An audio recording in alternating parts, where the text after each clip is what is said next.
నమస్తే. నమస్తే. Sir Modi, Jagan support కూడా తీసుకుంటున్నారు. జగన్ ఎన్‌డీఏలో కలవబోతున్నారు అని జెప్పేసి ఒక వార్తొస్తుంది. అంటే ఎంతవరకు నిజమయ్యే అవకాశం ఉంటుంది? అంటే చంద్రబాబు నాయుడిని అండ్ పవన్ కళ్యాణ్ నమ్మే అవకాశం లేదు అంటారా? లేకపోతే జగన్‌తో కలవడానికి గల కారణాలు ఏమై ఉంటాయి? ఇది మోస్ట్‌లీ రిలయబుల్‌గానే అనిపిస్తుంది నాకు. దీంట్లో పాజిబుల్ అయితే ఉంది. ఎందుకంటే ఆల్రెడీ ఎన్‌డీఏ కూటమిలో లుకలుకలనేవి మొదలైనాయి.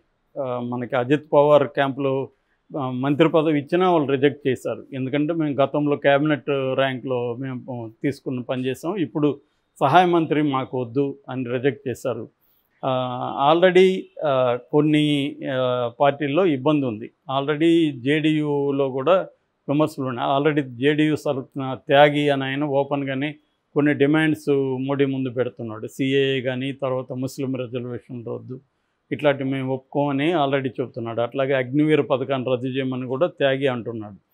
సో ఇలాగా కొన్ని గత ప్రభుత్వం ఈ 10 ఏళ్లలో మోడీ తీసుకొచ్చిన కొన్ని పథకాలు కావచ్చు, అగ్నివీర్ లాంటి ప్రోగ్రామ్స్ కావచ్చు, లేదా ఈ ఎన్నికల్లో ఇచ్చిన హామీ 4% ముస్లిం రిజర్వేషన్ మేము రద్దు చేస్తామని చెప్పడం కావచ్చు, ఇలాంటి వాటికి సంబంధించి ఒక వ్యతిరేకత ఒకవైపు ఉంటే, రెండో వైపు పర్సనల్గా తమకు సరైన మంత్రి పదవులు ఇవ్వలేదని, లేకపోతే సరైన ప్రాతినిధ్యం ఇవ్వలేదని రకరకాల ఇవి వస్తున్నాయి.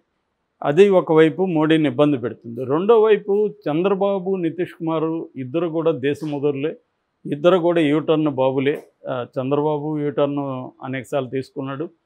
నితీష్ కుమార్ అయితే చంద్రబాబు వాళ్ళ తాత ఆ విషయంలో ఆయన మొన్న కూడా ఎవరో వైరల్ చేశారు. నేను చావనన్నా తెస్తాను కానీ బీజేపీలో చేరనని 2 ఏళ్ల ముందు చెప్పాడు. మరి ఇప్పుడు చావడానికి నేను ఇప్పుడు చావను కానీ బీజేపీలో చేరతాను అన్నట్టుగా బీజేపీలో చేరిపోయాడు మొన్ననే. అంతకుముందే కాంగ్రెస్ ఇండియా కూటమిలో ఉన్నాడు. సో ఇప్పుడు మళ్ళీ ఇండియా కూటమిలోకి వెళ్ళడానికి కూడా ఆయన గ్యారంటీ లేదు. రేపు పొద్దున ఇక్కడ ఏమన్నా కుదరదు అనుకున్నప్పుడు ఇండియా కూటమిలోకి వెళ్ళొచ్చు.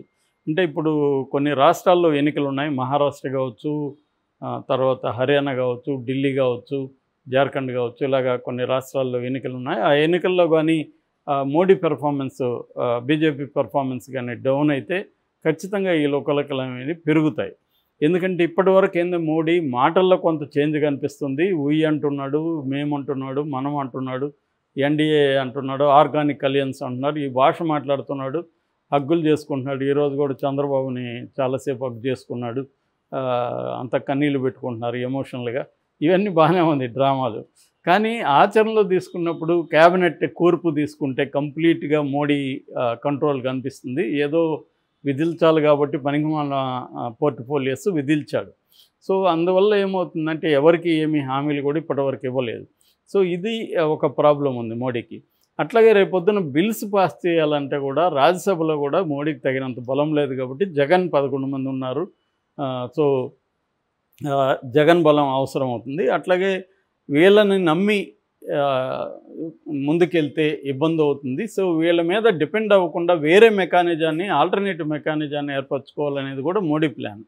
అందుకని ఒక మెథడ్ ఏంటంటే ఇండియా కూటమిలో ఉండే ఎంపీలు ఎవరైతే కేసులు ఉన్నాయో వాళ్ళని టార్గెట్ చేయడం అనేది మోడీ స్టార్ట్ చేశాడు. ఆల్రెడీ ఉత్తరప్రదేశ్లో 6 మంది ఎంపీలు, ఇండియా కూటమిలో ఉన్న ఎంపీల మీద కేసులు ఉన్నాయి. వాళ్ళకి 2 ఏళ్ల కంటే ఎక్కువ జైలు శిక్ష పడే కేసులు ఉన్నాయి. సో ఇప్పుడు ఆ కేసుల్లో ఉండే వాళ్ళని టార్గెట్ చేసి ఆ కేసుల్ని ముందుకు తీసుకెళ్తే వాళ్ళ మీద ప్రెజర్ వస్తుంది. నువ్వు జైలా మోడీనా, సో అనేది మోడీనా ఈడీనా అనేది గతంలో ఉంది. అట్లాగే మోడీనా బేడీనా అనొచ్చు మనం. బేడీలు కావాలా మోడీ కావాలా అన్నప్పుడు ఆటోమేటిక్గా మోడీ దగ్గరికి వాళ్ళు వస్తారు. ఎవరు జైలుకి వెళ్ళాలనుకుంటారు, ఎవరు ప్రధానమంత్రి మన ఎంపీగా సస్పెండ్ అవ్వాలనుకుంటారు. అందువల్ల రాహుల్ గాంధీనే సస్పెండ్ చేయించిన వాళ్ళు వీళ్ళని ఎందుకు చేయించలేరు? సో అందుకని ఇప్పుడు ఆ 6 మంది మీద ప్రెజర్ విపరీతంగా స్టార్ట్ అయిందని చెప్తున్నారు ఉత్తరప్రదేశ్లో. సో అలాగా వీళ్ళు దేశవ్యాప్తంగా ఐడెంటిఫై చేస్తున్నారు. ఎక్కడైతే ఎంపీల మీద కేసులు ఉన్నాయో వాళ్ళని ప్రెజర్ చేయడం అనేది మొదలుపెట్టి వాళ్ళని బీజేపీలో కలుపుకోవడానికి. అందుకనే స్పీకర్గా కూడా తమ వాళ్ళని పెట్టుకోవాలనేది మోడీ ప్లాన్.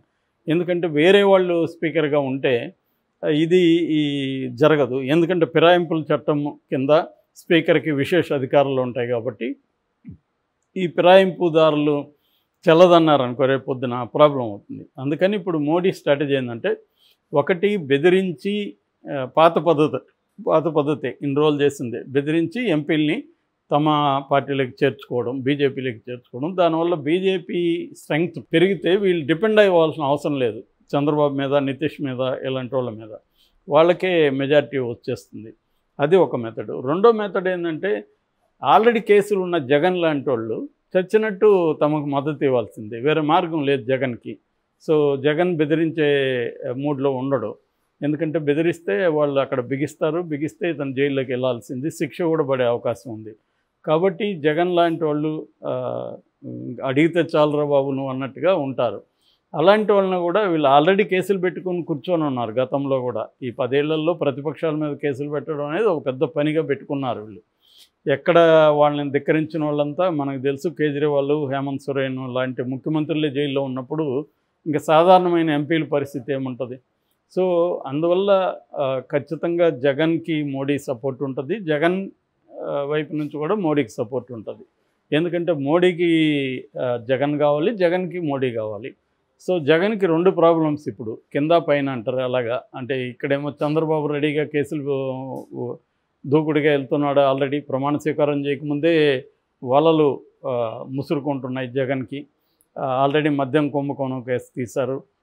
తర్వాత ఇప్పుడు ఇంకా రకరకాల విద్యా దీవెన అన్నీ జగన్ పెట్టిన పథకాలన్నింటిలో కుంభకోణాలు తీస్తారు, తీసి కేసులు పెట్టేస్తారు. విద్యా దీవెన, లేకపోతే అమ్మఒడి, ఇసుక, ఎంత నాకు తెలిసి ఒక 20-30 కేసులన్నా జగన్ మీద ఫ్రెష్గా పెడతారు కొత్తవి. సో దాంట్లో జగన్ని అరెస్ట్ చేస్తే అతను ఒక కేసు లోపల ఉంటే మళ్ళీ పీటీ వారెంట్ వచ్చేస్తుంది, ఇంకొక దాంట్లో మళ్ళీ దాంట్లో బెయిల్ రాగానే దీంట్లో అరెస్ట్ అవుతాడు. ఇలా జగన్ని కంప్లీట్గా జైళ్ళల్లో ఉంచితే జగన్ ఫ్యామిలీ సపోర్ట్ ఇంతకుముందు ఉండేది, ఇప్పుడు లేదు. షర్మిల లేదు కాబట్టి విజయమ్మ మహా అంటే వచ్చి ప్రేయర్ చేసేసిపోతుంది, కానీ ఆమె ఏమీ పార్టీ తరపున నిలబడి పనిచేసే పరిస్థితి లేదు. భారతిరెడ్డి వ్యాపారాలు చూసుకోవాలి, రేపు పొద్దున భారతిరెడ్డిని కూడా జైల్లో పెట్టే అవకాశాలు ఉన్నాయి. కాబట్టి జగన్ తరపున ఇంకెవరు బయట నిలబడి ఫైట్ చేసే పరిస్థితి ఉండదు. కాబట్టి పార్టీని భూస్థాపితం చేయాలని చంద్రబాబు చూస్తాడు. దీని నుంచి కాపాడుకోవాల్సిన అగత్యం జగన్కు ఉంటుంది. అందుకని జగన్కి ఉండే ఏకైక ఆపద్బంధువుడు మోడీనే. మోడీకి కూడా అవసరం ఈ 4 ఇట్లాంటి 4, 2, 1 ఇవన్నీ ఏరుకుంటేనే కదా తనకి ఇప్పుడు మనం యూట్యూబ్లో చిల్లర ఏరుకొని ఎలాగా సంతోషిస్తాము, అలాగే ఆయన కూడా అక్కడక్కడ ఏరుకొని ఎంపీల్ని పెట్టుకుంటే రేపొద్దున చంద్రబాబు, నితీష్ కుమార్ని కంట్రోల్ చేసుకోవచ్చు. సో ఇది చంద్రబాబు, నితీష్ కుమార్కి కూడా ఆల్రెడీ తెలుసు కాబట్టి వీళ్ళు కూడా పెద్దగా డిమాండ్ చేయట్లే. ఏదైనా ఈరోజు కూడా వచ్చాడు కానీ మోడీ ఏమీ ఒక మాట కూడా మాట్లాడాల, అన్నీ కూడా హగ్గులు, చేతులు ఊపడాలు, ఈ ఎమోషనల్ డ్రామా క్రియేట్ చేసేసి వెళ్ళాడు. దాని మీద వీళ్ళు కన్నీళ్ళు పెట్టుకుంటూ రాస్తున్నారు, వీళ్ళు విలేకరులు కన్నీళ్ళు పెట్టుకుంటున్నారు. సో పెద్దవి రాస్తున్నారు. ఎక్కడ చూసినా వార్తలు చూస్తే అవే ఉన్నాయి. మొత్తం ఆయన కాళ్ళ మీద పడ్డాడు, ఈయన హగ్ చేసుకున్నాడు, ఈయన ఇద్దరు అన్నదమ్ములు చేతుల పైకి లేపాడు, ఇవే ఉన్నాయి తప్ప ఈ రాష్ట్రానికి ఏం చేశారు వీళ్ళందరూ కలిసి, ఇప్పటికి ఏం హామీలు తీసుకురాగలిగారు, సో మోడీ ఏం హామీలు ఇస్తున్నాడు, ఈ చర్చ ఎక్కడా లేదు. సో ఇది ఉంది కాబట్టి అట్మాస్ఫియరు వీళ్ళు కూడా తోకాడిచ్చే పరిస్థితి లేదు. అయినా కూడా రేపొద్దున ఆడిస్తారేమో, ఆల్రెడీ మెల్లమెల్లగా వాయిసెస్ రైజ్ అవుతున్నాయి. రేపొద్దున మనకి ఈ రాష్ట్రాల్లో కానీ సరైన రిజల్ట్ రాకపోతే, ఎందుకంటే ఆల్రెడీ ఈ రాష్ట్రాల్లో యాంటీ మోడీనే ఉంది సిచ్యువేషన్. అయితే ప్రజెంట్ ఢిల్లీలో కావచ్చు, మహారాష్ట్రలో ఆల్రెడీ ఘోరమైన ఇదే ఉంది. ఇలాంటి పరిస్థితి ఉన్నప్పుడు రేపొద్దున ఆ రాష్ట్రాల్లో బెటర్ పెర్ఫార్మెన్స్ కానీ ఇవ్వలేకపోతే వీళ్ళందరూ మళ్ళీ ఎటంటే అటు జంప్ అవుతారు. అజిత్ పవార్ వెళ్ళి శరద్ పవార్ సారీ బాబాయ్ అనేసి అటు వెళ్ళిపోతాడు.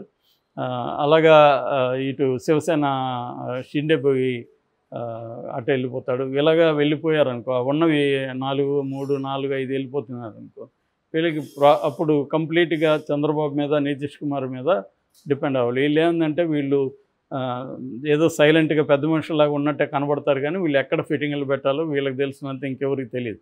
ఆ విషయంలో మహాముద్దులు ఇద్దరు కూడా. సో మోడీ కంటే సీనియర్లు రాజకీయాల్లో. కాబట్టి మోడీ కూడా ఇవన్నీ తెలుసు కాబట్టి మోడీ ఏంటంటే ఆల్టర్నేటివ్ వెతుక్కుంటున్నాడు.